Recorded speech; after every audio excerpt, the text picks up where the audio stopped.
Other mammals prefer to migrate from the tundra inland, where they are more protected when the winter arrives. Caribou are an example. These animals, known to zoologists as the world's greatest walkers, breed in proximity to the Beaufort Sea in the Arctic Ocean and migrate inland to the taiga forest with the arrival of the winter season.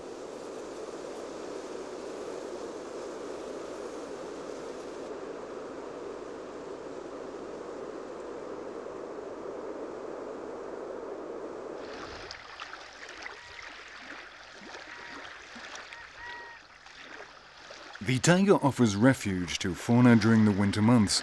Even so, the cold is intense until the thaw in late spring.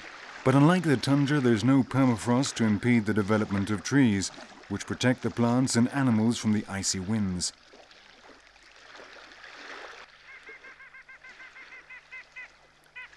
The taiga, or southern tundra, is composed of conifer forests, mainly pines, firs, spruces and larches, which are able to withstand the duration and severity of the winters. The undergrowth in the taiga is poor because the trees do not allow much light to get through, and the soil is covered with snow for most of the year.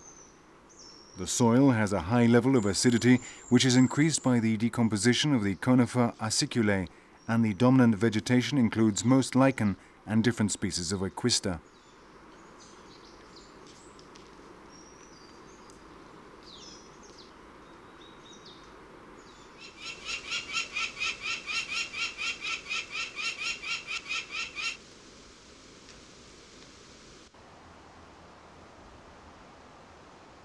The arrival of the thaw is the beginning of a period of abundance.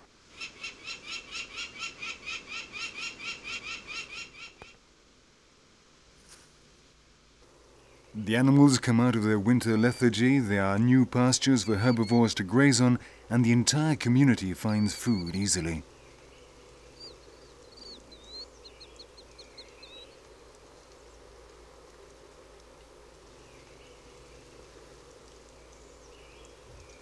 Spring is also the time when many animals bring their young into the world.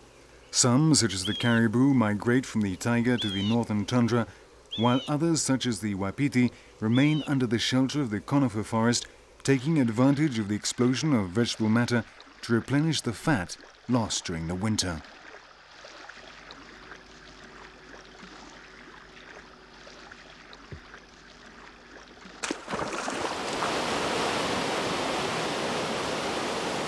In early June, Alaskan rivers are the scene of the arrival of different species of salmon, thousands of which return from their stay in the ocean to spawn and die in the waters where they were born.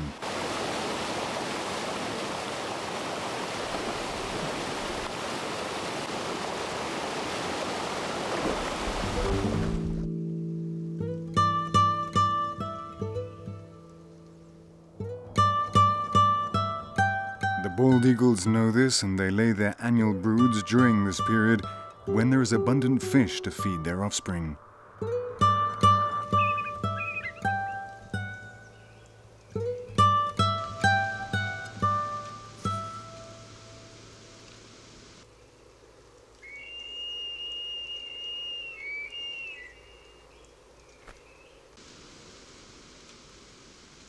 The bald eagle, or white-headed eagle, is a very common bird in Alaska, which contains the largest number of nests of this bird on the American continent.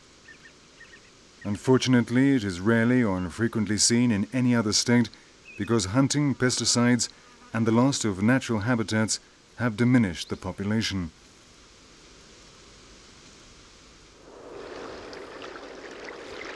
The white-headed eagles build their nests near the rivers to be near the food source for their young. 5 species of salmon swim upstream in the rivers of Alaska in late spring, and their arrival is followed by that of the great grizzly bears, which are eager to replenish the fat lost during the winter.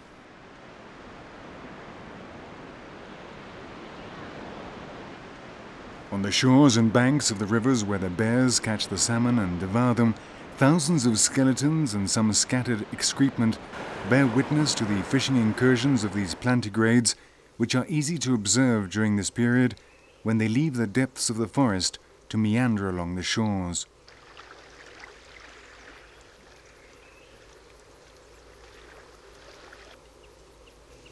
Alaska is a land of bears.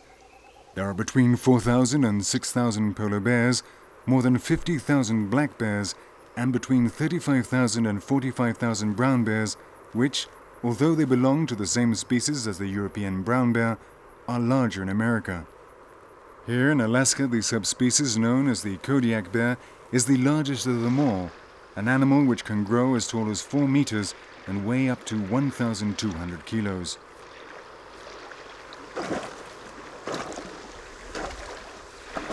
Alaskan parks and reserves include areas where hunting is allowed. On Kodiak Island, for example, recreational hunters shoot some 150 brown bears each year, providing income which is used for the maintenance and care of the reserve.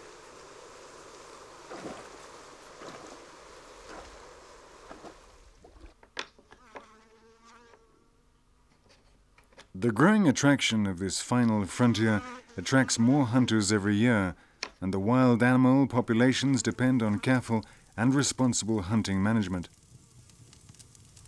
Yes, I believe so. The areas that are easily accessible by road, the game populations are definitely down. But the real remote areas, there's still lots of game out there. The trophies are harder to come by, naturally, because there's more pressure. But the game department has set aside some areas for trophy hunting only, and the minimum size, like in a moose, some of the areas have a 50-inch minimum spread, and the sheep horns now for all hunters have gone up basically from 3/4 curl to full curl.